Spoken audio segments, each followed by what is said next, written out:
السلام علیکم۔ تو بچوں، آج ہم علامہ اقبال کی دوسری نظم سرمایہ محنت کے اہم نکات اور شاعرانہ خصوصیات پر بات کریں گے۔ علامہ اقبال کی نظم سرمایہ محنت ان کے فلسفہ خودی اور معاشی انصاف کے تصورات کی عکاسی کرتی ہے۔ یہ نظم ان کے مجموعہ کلام بانگ درا میں شامل ہے اور سرمایہ دارانہ نظام کے خلاف محنت کش طبقے کے حقوق کی وکالت کرتی ہے۔ اس نظم کے کچھ اہم نکات اور شاعرانہ خصوصیات کچھ یوں ہیں۔ سرمایہ دارانہ نظام پر تنقید کی گئی ہے۔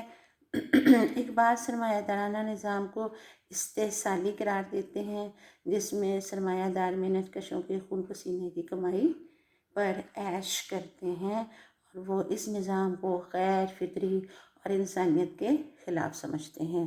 دوسرا آ جاتا ہے محنت کشوں کی عظمت۔ اقبال محنت کشوں کو معاشرے کا اصل ستون قرار دیتے ہیں اور وہ کہتے ہیں محنت کشوں کی محنت سے ہی دنیا کی ترقی ممکن ہے۔ معاشی انصاف کا مطالبہ۔ معاشی انصاف کا مطالبہ جہاں کیا گیا، انہوں نے پھر یوں کہہ دیا کہ اقبال کا کہنا ہے یا وہ یہ سمجھتے ہیں کہ دولت کو منصفانہ طور پر تقسیم کیا جانا چاہیے۔ انقلاب کا پیغام آ جاتا ہے۔ اقبال محنت کشوں کو اپنے حقوق کے لیے اٹھ کھڑے ہونے کی ترغیب بھی دیتے ہیں۔ وہ ایک ایسے انقلاب کی امید رکھتے ہیں جس میں ظلم اور استحصال کا خاتمہ ہو۔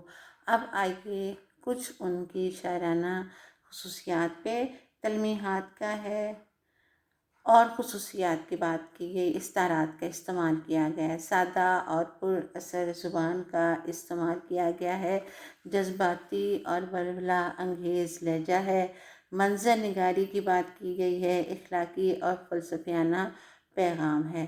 تو یہ ہے بچوں سرمایہ محنت کے نظم کے اہم نکات اور شاعرانہ خصوصیات۔ اب اگلی نظم کے لیے اجازت دیجیے۔ اللہ حافظ۔